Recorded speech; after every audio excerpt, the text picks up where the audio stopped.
In times of great economic despair, such as our current financial crisis, the majority tend to blame the chaotic downward spiral of our economy on greed, selfishness, and the collective insanity of other people.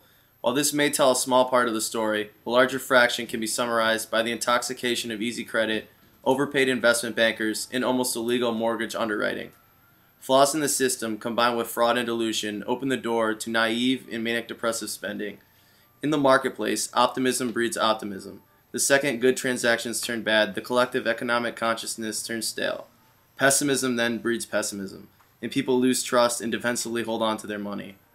William Buettner of the London School of Economics put it well when he said, "Finance is a scary, inherently unstable, essential activity." The financial service industry is based on bets. Say, for instance, one side bets oil prices will fall or households won't be able to make their payments on time. For every loser, there is a gainer on the opposite end of the spectrum. However, problems lie in losers being unable to pay back the winners and also the winners' extra spending not balancing out the system. So you see, these bets are not liquid, and reimbursement may still be a long time coming. These counterparty risks grow with the volume of the bets. This is an outstanding feature of our current financial crisis. In a boom, there is always the chance that this sort of betting will get out of hand. Businesses looking to expand can write out financial contracts almost instantaneously, for assembly lines, rental space, or to hire new workers. Furthermore, these contracts can be written without limit, and when the economy is looking up, businesses are more willing to borrow and build. Every boom, however, will eventually fizzle out. Stockholders see firsthand their stock prices falling and begin to lose confidence, causing them to flee. Many assets appreciate in value, such as houses, making owners feel richer, causing them to spend more. Companies make money. The value of stocks and bonds goes up. Lenders are more willing to lend. The economy thrives on this optimism. The assets you own become more liquid, easier to sell, and with more ready buyers. Bottom line, when people feel rich, they spend more, and the economy is on an upswing. Likewise, when they're doing well, borrowers want to take on more debt, which is encouraged by managers and shareholders alike. No matter how well things may look at the moment, potential bubbles will always lie on the horizon. Investors are constantly torn between being late and being wrong. They are always checking the market situation, hoping that they're holding the crystal ball. A hedge fund is a flexible investment company for a small number of large investors, usually greater than or equal to $1 million. George Soros, an original hedge fund manager, believes that every big action played out in the economy is somehow planned or predicted. The event coordinator in this case was the Long-Term Capital Management. This hedge fund was created by John Meriwether with the help of the Solomon brothers. Also co-starring was Robert Merton and Myron Scholes. All working together, they found a way to cheat the system. They discovered that 29-year Treasury bonds were actually cheaper than the similar 30-year Treasury bonds. Mr. Meriwether and his team bought the cheaper 29-year bonds and sold the more expensive 30-year bonds. Needless to say, mission accomplished. LTCM investors made a whopping $1.6 billion in 1996 alone. By 1998, they returned over $2 billion to its investors. But by August, Russia caught on and defaulted on their debt. Financial markets went haywire. LTCM began to lose money, lots of money.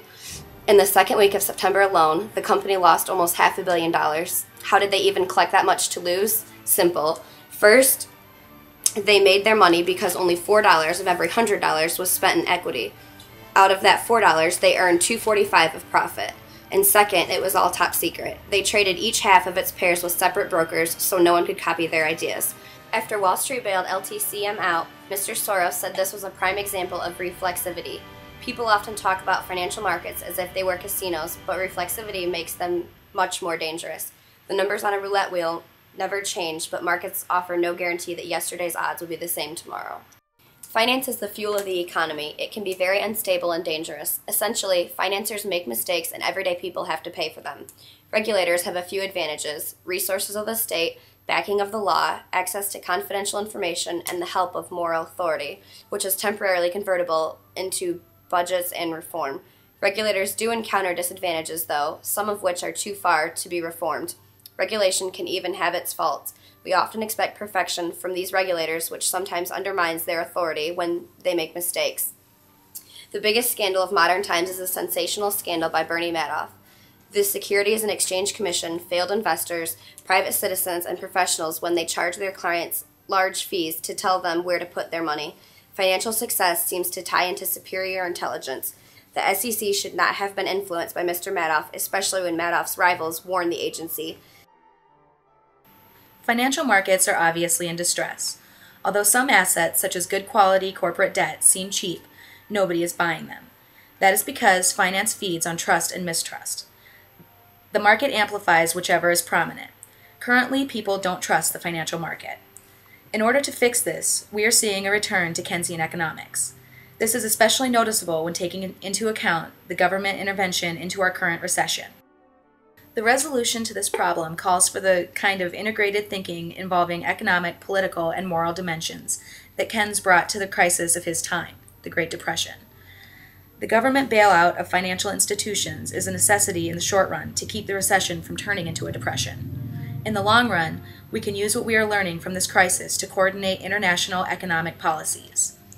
As important as it is now for financial institutions to be regulated and monitored by political policy, it will be equally important, especially once the housing market begins to recover, that financial liberalization be allowed. As a rule, innovation is a source of wealth. If the end result of this crisis is the end of the free market, future economic growth could be hindered. Financial services need to be adapted to the economy of which they form a part, and the economy is always changing. Major credit card debt started when banks such as Citi and Merrill Lynch kept lowering charges. This was due to fierce competition. If the major banks don't compete, then they will get bought out completely. The competition also led credit card companies to lower their standards and give out credit cards to high-risk borrowers. This helped the credit card companies compensate for their lost revenues in the short run, but is now catching up with them. This is catching up with the companies because the high-risk borrowers often do not pay their credit bills, and this makes it increasingly difficult for the credit card companies to make a good return. Credit card defaults are on the rise and are expected to hit 10% this year. The companies are raising the interest rates on the rest of their loyal customers, which will most likely cause some of the loyal customers to default as well, and the cycle will just continue. Ways the companies make up for losses in revenue is raise cardholders' interest rates. Companies have the ability to modify the terms of a credit card almost instantly.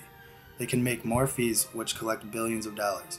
Fees such as late fees, cash advance fees, and over-the-limit fees. Total credit card debt among Americans in 2008 was $951 billion. This will only continue to grow as long as cardholders keep reaching for the plastic to make ends meet during these hard economic times. Collateralized debt obligations. What are they? For demonstration purposes, we will use water instead of money. Imagine a waterfall of mortgage payments flowing through 3 stages, and the first stage being the safest, and the last stage being the riskiest. Once stage 1 is filled with water, it flows to the next stage till it reaches stage 3, with each stage having a higher risk and not receiving any water. What happened? People defaulted on their mortgages, house prices fell by approximately 20%, and CDOs dried up and became worthless, leaving investors, bankers, and brokers in a very difficult situation. The so-called stress test. What is it? A test that was designed to produce assumptions about what interest rates would look like in the future. It would show payouts 30 years down the line. Then these scenarios would be stressed to show that they were still feasible even when conditions changed. What was it used for? To show how robust a CDO can be under extreme conditions. Oddly enough, extreme conditions did not include a 20% drop in house prices. Rating agencies. Simply put, they would assess the quality of investment in different categories by assigning lettering to the investment. For example, a AAA rating would be considered a very safe, while a BBB would be less safe, and so on. How did they contribute to the financial crisis? Although agencies insisted they were very thorough with their assessments, Wall Street rumors that there are models that were even less sophisticated than those issuers. Agencies would look at the returns and model them the same way as bonds and less risky investments, while in reality it is an all-or-nothing type of return. It is easy to understand why some people are calling for finance to be heavily regulated. A recession like the one we are currently experiencing causes people to become disenchanted with their financial system. People want to believe that the institutions they have entrusted with their lost savings will be held accountable. In the grasp of a boom, they forget that finance deals with the handling of risk over time. When the market busts, they forget the risk they decided to take by entering it. But if that risk wasn't there, the profitability of financial systems would drop. It's true, now is the time to develop better forms of regulation for financial systems. As we climb out of this crisis, it is vital that we find a balance between liberalization and regulation. Booms and busts will occur no matter what.